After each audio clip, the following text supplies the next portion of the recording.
Hello everyone, welcome back. I'm going to go ahead and jump right back into this 3-point perspective drawing and just talk as I go along. So this is what we completed in the last two videos. In the first video we completed this box, this 3-point perspective box, and then in the video following that we completed this box. Okay, so we're going to go ahead and complete the rest of this, and let me go ahead and zoom out so that everything sort of fits in. I'm going to zoom out a little. Just know that the third vanishing point is at the bottom of the page there, and this should do the trick. All right, so again, 3-point perspective, 3 vanishing points. Vanishing point 1, vanishing point 2, so 2 vanishing points on the horizon line, and then the third vanishing point is at the bottom of the horizon line. And we are in stage 2 where we're focusing on having the vanishing point at the bottom, below the horizon line, okay, almost at the bottom of the page. In stage 1, which is several videos back, we focused mainly on the vanishing point being above the horizon line, pretty much at the top of the page. So for those of you who are just coming in or just watching this for the first time, you might want to go back and watch those videos and get caught up. All right, so I'm going to jump right in here, and I'm going to talk as I go along. I'm going to get my long ruler, I need to establish a base down here. And so first thing we do, as I've shown you in previous videos, is you go to your vanishing point. You know what, let me jump to vanishing point 2, because in all the other videos I just start with vanishing point 1. And so I'll start off with vanishing point 2 and establish our base for our next box. And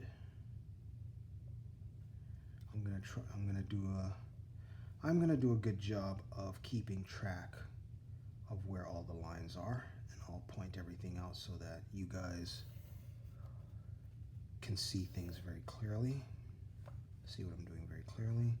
I want to have some overlap. Well, let me not do that.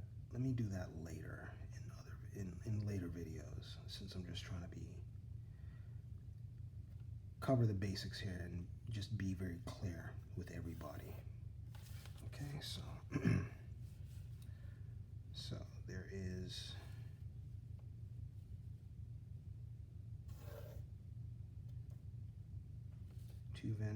two radiating lines from our 2 vanishing points to help establish that base. Okay. All right, so this will be J, this will be K, this will be JKL. Let me put L here. And this will be M right there. I think that's correct. M. All right, I'll take my small ruler and I will darken the top of that box so that there is no confusion. Those of you viewing are not mixing it up with all that mess of lines, that mess of construction lines that are going on right there. Okay, so there's the box, or there's the top of the box. And so once we've got those corners in place, we will then project from those corners straight to vanishing point 3. So that'll be line J. This will be going to the corner of K, and that will be, put line K right here. just the line, just to help keep everything in track so that you know what line is what line belongs to what point or what corner, that sort of thing. This will go straight to corner L, so we will call that line L. And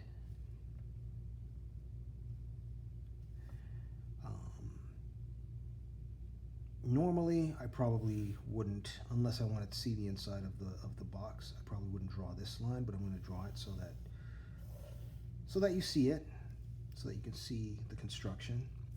So vanishing point 3 to corner M. This is line M. In fact, you know what? I'm going to just make that like an inner box or something like that. There we go. As if you're looking inside of a box. I'm not going to give it any thickness or anything like that, so we'll leave that line there. All right. So I'm going to pick, so this is the top of the box. I'm going to come down here, pick the bottom of the box from this back edge on line J right here. And once I've established that, I connect from, so we're just going to go ahead and call that J1. That's J1 right there. You can draw a little line to it if you want to, a little arrow to it if you want to. I'm going to strike a line straight through J1, and I follow it to line K. Here's corner K, line K, follow it all the way down. Where it intersects, that gives me K1. Okay. So from K, up here originally, K to L is governed by vanishing point 2. So if I want to get L1, I go from the point of K1 straight to vanishing point 2, strike a line straight through, and then follow that line, and where it intersects is going to give me L2. So some of you watching right now, L1, I'm sorry, L1. Some of you watching right now might be getting a little bit confused by this line. This line is what helped to get this edge right here, okay? So don't be confused by that. I'll erase it so that it doesn't mess with you guys. All right, and so usually what I do is I go from here to back to vanishing point 1, but we're not going to see that. But I'm not going to be lazy about it, so let me just connect it so that you guys can see how a lot of this stuff works. And I'm going to kind of just leave it alone. What just happened there? Did I jump the line?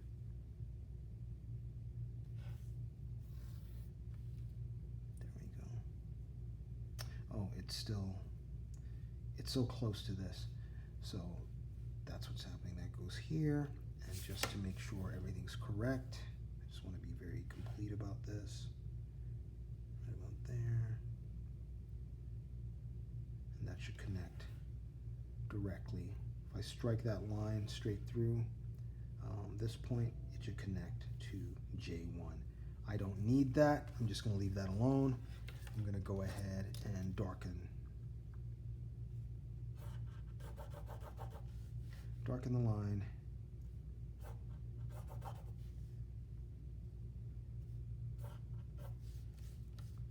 Darken the line. Sort of overshot there a little bit. So when I go back, or if I was going to use this drawing and complete it, I would just go back there and clean that up. Okay, so there you have it. There is the box beneath the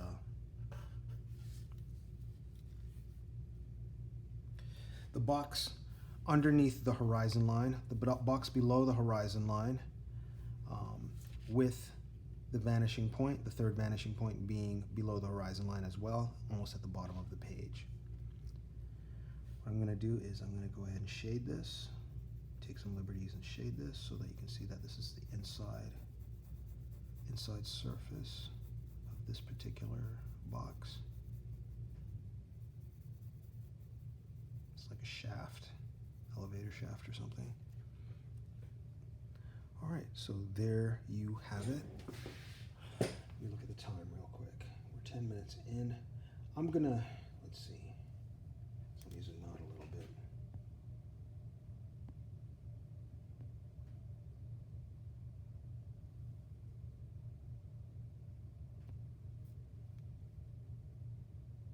Okay, so I am gonna leave this right here. I'm gonna stop right here. But you can see how this is working out.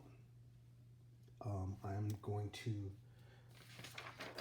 just to remind you, I'm sort of replicating this little model here. In this particular drawing, I'm not going to bother with these two. Okay, I do deal with them in other videos, so you can go and watch those. And in the color section, which I'm going to go into, next, I'll probably do these. Okay, but this is the rough to establish what I'm going for. That's the result right there. And then just to remind you, we're always keeping in mind this rule, this basic model, this diagram, this basic rule of a box below the horizon line, straddling the horizon line, on the horizon line, which we'll do in the color video, and then above the horizon line.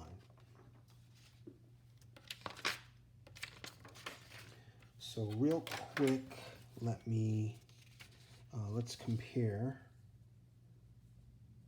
the color version.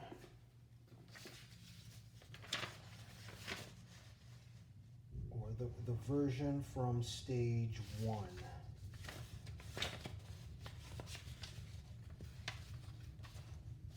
I said the color version, we haven't even done the color version yet, so ignore that part.